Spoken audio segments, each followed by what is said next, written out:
franchise would be like the football guy. The absolute best thing would be, I don't know. People watch.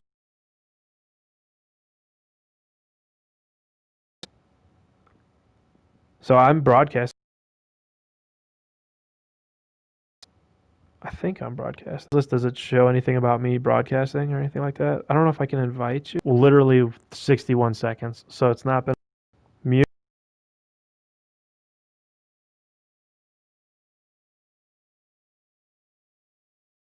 Oh shit, I accidentally muted my.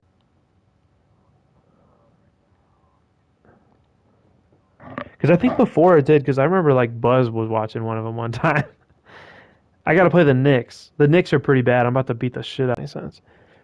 But every once in a while, I have to go in here and double check that I'm even playing, and I look at it, and I'm on Hall of Fame difficulty, and I like just can't believe it that I'm just good at 2K now. But like before, I was playing on All Star, and it was like just a little bit too easy. It was like, but Superstar, my first game on Superstar, I actually was like I quit because I was losing like 10-2 right off the bat. I'm like, I don't know if I'm ready because Embiid kept swatting away my alley oops when I tried kept doing the same thing. And now I'm just on Hall of Fame, and I'll lose a game here and there, but I'm beating the shit out of some teams.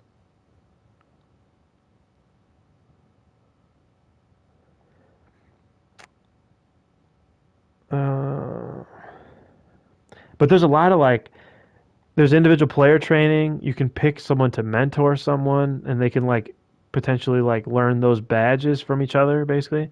So like, I got Tyler Hero and Buddy Hield like mentoring each other, and you like so Buddy Hield has like the Hall of Fame corner specialist badge and a sniper badge that's gold and something else. It's like they'll potentially share those badges. It's kind of like a virus. They just like they like spread it with each other. They'll all of a sudden Tyler Hero's got the corner specialist, and shit like that. It's pretty good.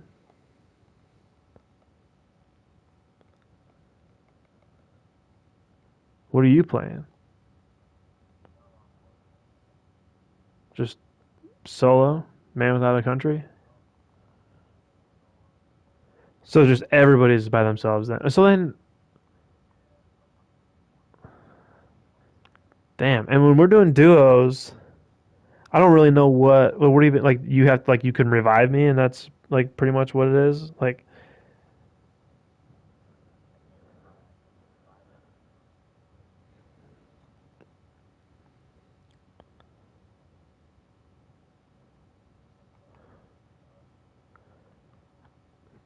it's a cool game, just not any good.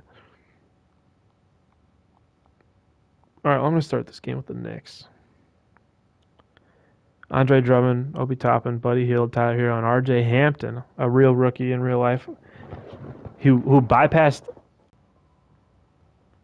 And I'm trying to think what team he was even supposed to be on now in trade.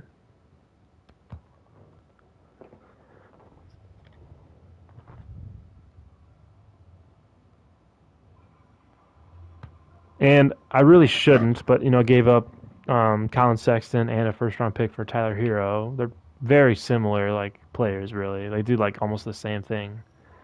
But Tyler Hero's just barely better, and I can almost justify myself into it anyways because the NBA is all about getting like the best players you can. It's like if this guy's just a little bit better, like so what? I'm gonna have a 25th overall first round pick instead, and a guy that's not as good as I could just get Tyler Hero instead. That's like when I said like JaVale McGee and like next year's first round pick for like Obi Toppin. It's like I took Obi Toppin in this year's draft. Like who gives a shit? Just give me like he's like an 85 potential. That's what it's all about. Get some stars.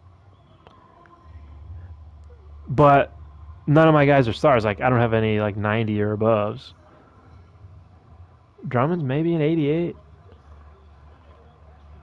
I think Drummond and like Hero's right behind him, 87.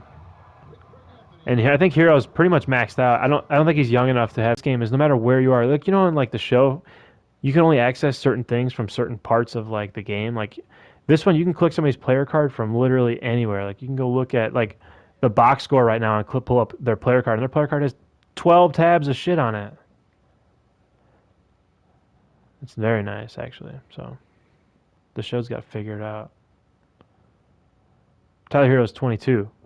He's 22, so it should still be dynamic as far as I know.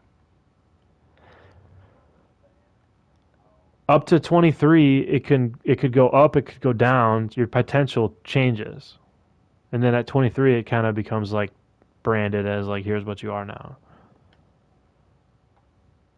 That's what I had heard at least, and I don't think NBA 2K21 for the current gen even does it. It's like different for next gen. I want to say. By the way, let me see where this Madden downloads at. 69 minutes left. Nice. I'm gonna play a whole season of Madden tonight, probably. A whole season tonight. What's the war looking like?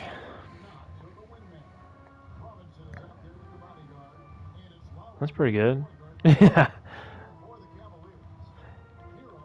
But yeah, 2K like goes against like the NBA. It's actually like what the NBA should be. Like every team has like kind of a chance. There's like it's not like there's like three teams that have a chance or two.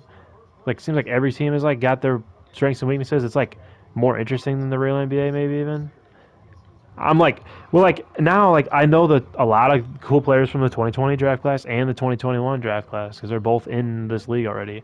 And then the 2022 draft class is going to be the coming draft. Like I'm scouting right now. I don't know anybody. It's like a bunch of weird names.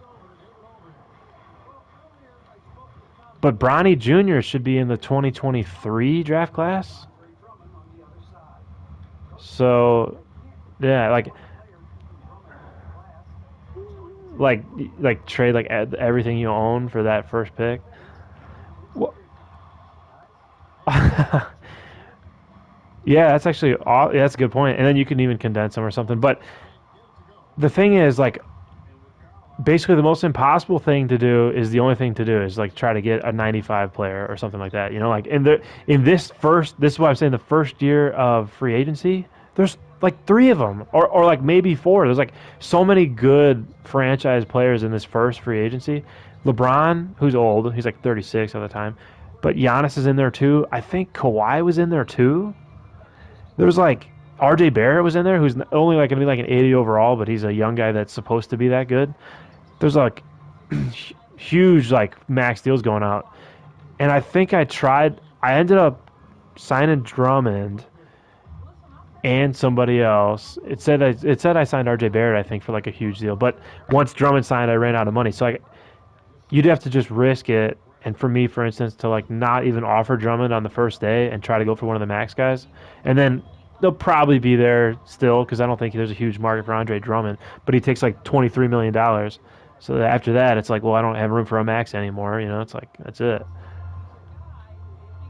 The NBA numbers are so swollen. That's why I like that Westbrook trade. Like you have to find another guy that makes money to balance that out. They make $40 million. Like there's only a few guys in the league that you can even trade for it, and like, you have to like. So that's why it's really hard to like do anything. You get like kind of handcuffed by that.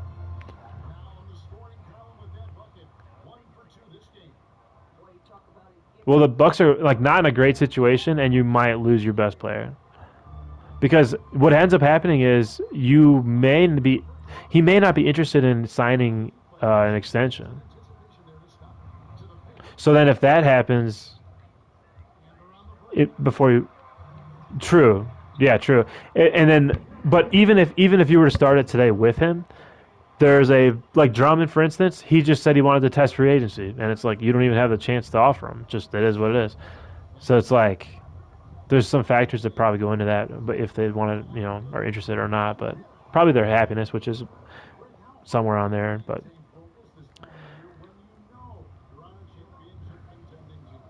that's fucked up. I wonder if I should try Twitch instead, because I think I have a.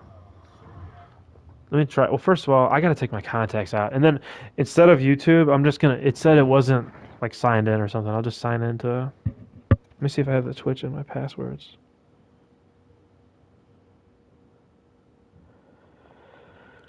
I haven't signed into Twitch in a long time. I wonder if it's even on here.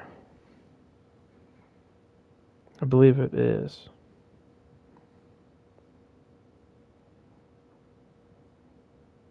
Got it. Broadcast. I'm going to.